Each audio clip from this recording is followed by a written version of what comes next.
अब हम तुम लोगों से पूछते हैं,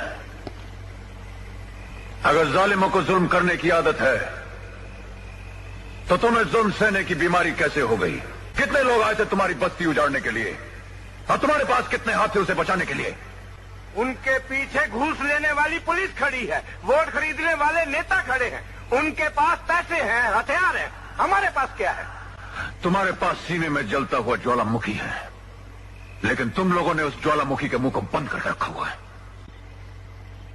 शोलों को दबाव नहीं, भड़कने दो उन्हें पूरी तरह। बंद करो ये रोना अपनी मजबूरी पर। हमें उनके वकीलों ने आके धमकाया था कि हमारी बस्ती गैर कानूनी है।